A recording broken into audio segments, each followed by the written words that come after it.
안녕하세요. 졸렬한 남편과 이혼을 결심한 30대 여성입니다. 너무 열받아서 어디서부터 어떻게 써야 할지도 모르겠는데 솔직히 돈이 많다는 소리나 들었지. 저는 딱히 득본 것도 없거든요. 그런데 저더러 재산 물려받을 거면 자기 식구들한테 납작 엎드려서 살라는 식으로 나오는 거예요. 어이가 없어서 나 그 정도로 궁하지 않다고 됐다고 너 없이도 잘 살 수 있다고 남편 차버리려고요. 남편과는 결혼정보회사를 통해서 만났습니다.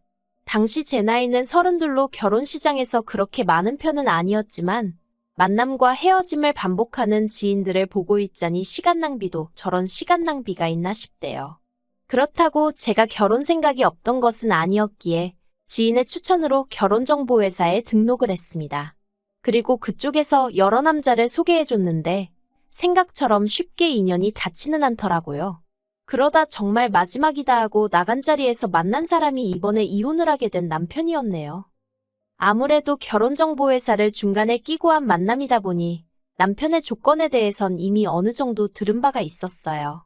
만남을 주선한 플래너 말로는 남편 자체는 중견기업에 다니는 평범한 회사원이지만 그 어머니가 어마어마한 현찰부자라는 거예요. 그런데 그에 비하면 저희 친정은 평범한 수준이었습니다. 부모님 두 분의 노후 준비가 되어 있으셨고 저 하나 시집 보낼 정도의 경제적 여유는 있으셨지만 현찰로 10억이니 20억이니 쌓아놓고 사는 건 아니었거든요. 그래서 처음엔 좀 부담스럽기도 했고 괜히 주눅이 들어서 나가도 되나 싶었는데 플래너가 제 사진을 남자 쪽에 보여줬더니 너무 만나고 싶어 하더랍니다. 자기가 이미 제 조건도 다 얘기해뒀다면서요. 그래서 그래 한 번 만난다고 무조건 결혼해야 하는 것도 아닌데 만나기나 해보자 하고 나가게 되었죠. 그런데 약속 장소에 나온 남편은 제 예상과는 많이 달랐습니다. 명품을 입고 나온 것도 아니었고 근사한 외제차를 끌고 나온 것도 아니었어요. 그냥 전반적으로 평범하고 소탈해 보였달까요? 그리고 저는 어리석게도 진짜 부자들은 겉으로 티를 안 낸다더니 정말 그렇구나 하고 생각을 했어요. 에휴, 이렇게 적다 보니 제가 정말 제 발등을 찍었네요. 사귄 지 6개월 만에 남편이 먼저 결혼하자며 프로포즈를 해왔습니다. 그리고 사실 데이트를 하는 동안에는 남편이 정말 부자인가 싶을 정도로 씀씀이가 크지 않았거든요. 데이트 비용도 6대 4 정도로 부담했을 정도니까요. 그런데 결혼 이야기가 오가자 시댁에서 먼저 경기도에 집을 해주겠다는 거예요. 뜻밖의 제안에 놀랐지만 솔직히 싫지는 않았습니다. 그런데 친정아버지께서 대번에 그건 아닌 것 같다며 집값이 얼마건 간에 우리도 반은 보태겠다고 전화하시대요. 덧붙이시기를 여자도 어느 정도는 해가야 제 목소리를 내고 살 수 있다면서요. 그런데 시댁에서는 집값에 보탤 돈이 있으면 차라리 예단을 해오라며 현찰 1억을 요구했습니다. 그리고 거기서 저나 저희 친정부모님이나 1차로 마음이 상했죠. 솔직히 저도 결혼을 앞두고 이런 생각을 했다는 게 남사스럽긴 한데 예단이란 건 이혼이라도 하게 되면 제가 돌려받을 수 있는 게 아니잖아요. 하지만 아파트에 제 돈을 넣어두면 제 지분이 어느 정도 생기는 거니까 만일에 상황이 벌어져도 제가 제 권리를 주장할 수 있고요. 그래서 남편에게 예단으로 1억은 못 해가지만 어머님 가방 정도는 해드리겠다 했어요. 그랬더니 이제 시댁 쪽에서 난리가 난 거예요. 집을 사주겠다는데 어떻게 맨몸으로 올 생각을 하느냐고요. 그래서 이때 저랑 친정부모님이랑 2차로 또다시 마음이 상했네요. 오죽하면 남편한테 제가 이건 아닌 것 같다고 결혼이고 뭐고 없던 걸로 하자고 했으니까요. 그런데 그 일이 있고 며칠 뒤 남편이 저희 회사 앞으로 찾아왔어요. 그리고는 무조건 자기가 다 잘못했다며 싹싹 비는 게 아니겠어요. 그리고 그런 이야기가 나오게 된 게 전부 신우들 때문이랍니다. 신우들이 자기들도 시집갈 때 현찰로 예단해 갔으니까 저도 해오는 게 맞는 거라면서 어머님더러 꼭 받아야 된다고 했다는 거예요. 어이가 없어서. 아무튼 그래도 뭐 남편이 하는 말이 앞으로는 신우들이 뭐라건 자기도 어머님도 흔들리지 않기로 했다면서 이번 한 번만 넘어가 달라고 사정을 하대요. 그래서 결국 파혼 이야기는 없던 걸로 하고 계획대로 식을 진행했습니다. 신혼집은 시댁에서 2억, 친정에서 2억 지원받아 서울에 전세로 구했고요. 나름대로 우여곡절은 있었지만 집에 새 가정가구까지 들어오고 나니 비로소 결혼을 했다는 게 실감이 났어요. 하지만 신혼의 달콤함도 잠시 생각지도 못한 이야기를 듣게 되었습니다. 지난 1월이었어요. 결혼 당시 남편이 말하길 시조부모님 제사는 절에서 지내고 아버님 제사는 어머님이 없애셨다대요. 그래서 다가오는 설에는 당일 점심은 시댁에서 먹고 저녁은 친정에서 먹어야겠다. 나름대로 계획을 세우고 있었거든요. 그런데 연휴를 일주일 앞두고 어머님이 문자로 올해부터 다시 제사를 부활시키기로 결정하셨다는 소식을 보내오셨습니다. 깜짝 놀라 어머님께 전화를 드렸어요. 그리고는 이게 무슨 말씀이시냐고 물으니 어머님이 글자 그대로라고 이제 다시 제사를 지낼 거라시대요. 절에 맡긴 시조부모님 제사까지 말이에요. 그래서 제가 그러면 어머님이 너무 고생스럽지 않으시겠어요 하니까 어머님이 왜 당신이 고생스럽냐입니다. 그리고 그때 고생은 내가 하겠구나 하는 생각이 퍼뜩 들었죠. 퇴근한 남편을 붙잡고 원래 당신 집은 제사가 이렇게 죽었다 살았다 하느냐고 따졌습니다. 그랬더니 아무렇지도 않게 한다는 소리가 그런 게 아니라 신우들이 이제 며느리도 들어왔는데 제사를 다시 지내자고 했다는 거예요. 그리고 순간 결혼 전 예단의 악몽이 떠오르면서 이 신우들을 진짜 어떡하면 좋지 싶대요. 하지만 이때만 하더라도 그래도 이내 제 나름대로 좋게 생각해 보려고 했어요. 신우들이야 꼴 보기도 싫었지만 제사 자체만 놓고 보자면 언젠간 조상덕 보는 날이 있겠지 생각하고 좋은 마음으로 지내보자 생각했던 거죠. 그런데 그런 마음가짐이 무색하게도 어처구니 없는 일을 겪었습니다. 어머님이 제사 준비를 해야 하니까 저더러 하루 일찍 내려오라고 연락을 해오셨어요. 그래서 전날까지 야근하고 너무 피곤했지만 이튿날 이른 아침 바로 어머님 댁으로 향했죠. 그런데 어머님 댁에는 황당하리만치 아무것도 준비되어 있는 게 없었습니다. 하다못해 저는 어머님이 장은 봐놓으셨겠지 했는데 오히려 어머님이 저한테 빈손으로 몸뚱이만 덜렁덜렁 왔냐 하시는 거예요. 갑자기 생각지도 못한 제사 준비도 짜증이었는데 도착하기가 무섭게 싫은 소리를 들으니 저도 사람인데 기분이 좋을 리 있었겠어요? 그래서 남편한테 장이나 보고 오자 했습니다. 그랬더니 어머님이 남편은 따로 할 일이 있다며 저더러 혼자 대형마트 가지 말고 시장에 가서 장 봐오라시대요. 내가 무슨 하녀도 아니고 여러 가지로 울분이 터지더라니까요. 그런데 저를 더 열받게 한 건 힘들게 시장을 보고 집에 돌아오니 따로 할 일이 있다던 남편이 보란듯이 거실 소파에 누워서 자고 있던 거예요. 그 꼴을 보고 순간 욱해서 남편을 깨우려니까 어머님이 운전하고 오느라 얼마나 힘들었겠냐며 저더러 깨우지 말랍니다. 그리고는 저더러 저는 당신과 따로 할 일이 있다며 따라오라더니 부엌으로 향하시대요. 그리고 그때부터 어머님이 시키는 온갖 제사 음식을 만들어야만 했습니다. 솔직히 그동안 저 먹을 간단한 음식 정도나 해봤지 전이고 나물이고 해본 적도 없었는데 말이에요. 그리고 명절 당일날 어머님과 남편이 제사를 지낸다고 설치는 동안 저는 결국 몸살이 나서 쓰러지고 말았습니다. 그런데 어머님은 괜찮냐고 한번 묻지도 않으시고 오히려 저더러 도움이 안 된다면서 면박만 주시대요. 제사상에 올라간 음식 중 제 손을 안 거친 음식은 하나도 없었는데 말이죠. 정말 너무 서러워서 결국 어머님 눈을 피해 남편한테 친정엔 언제 가냐고 물었어요. 그랬더니 남편이 신우들이 온다고 했다며 신우들은 보고 가야 된다는데 아니 내가 이렇게 아프다는데 무슨 신우들까지 보고 가라는 건지 진짜 열불이 나더라고요.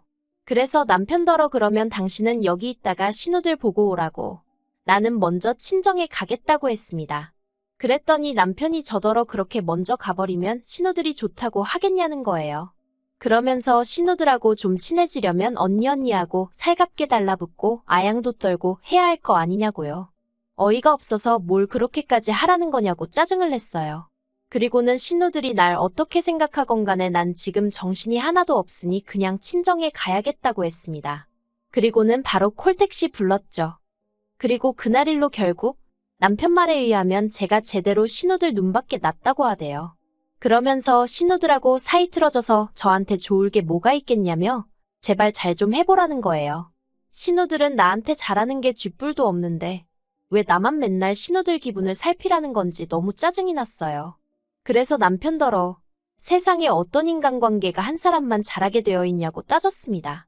나는 신우들이 좋아서 아무 말도 안 하고 있는 줄 아냐고 당신 누나들도 나한테 벌써 투아웃 쓰리아웃이지만 그냥 내가 참는 거라고요. 그랬더니 남편이 신우들이 저한테 잘 보여서 덕볼 게 뭐가 있냐입니다. 신우들이 저한테 아쉬울 게 뭐가 있겠냐고요. 어이가 없었죠.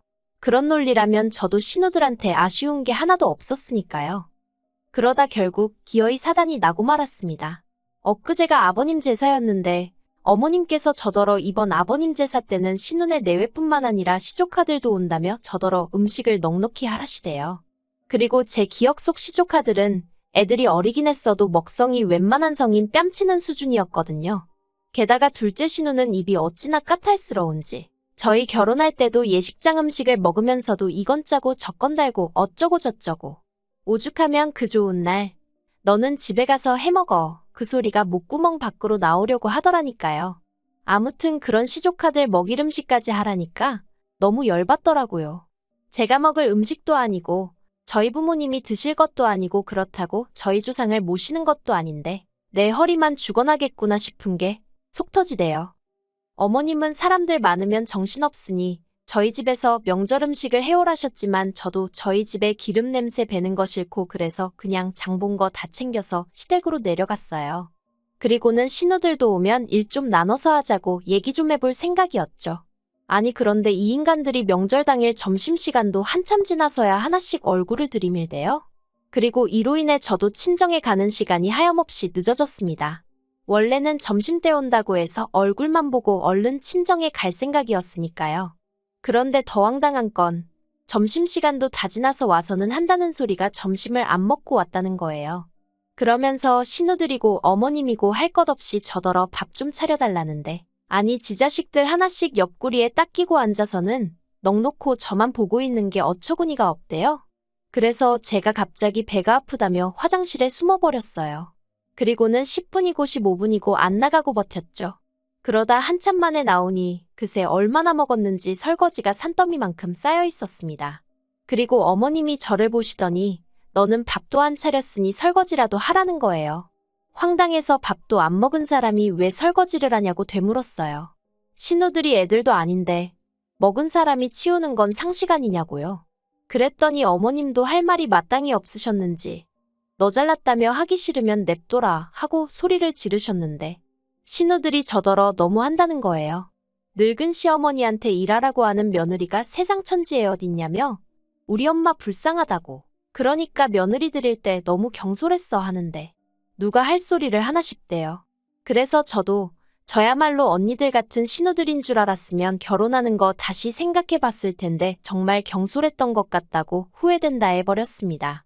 그리고는 다음 제사 때부턴 음식 안 하겠다고 며느리 잘못 봤다 후회된다 하시는데 기분 나빠서 못하겠다 했죠.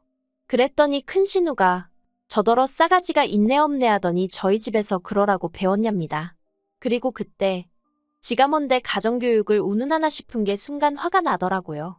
그래서 제가 신우더러 너는 그러라고 어머님한테 배웠냐고 너나 할 도리 잘하라고 했어요.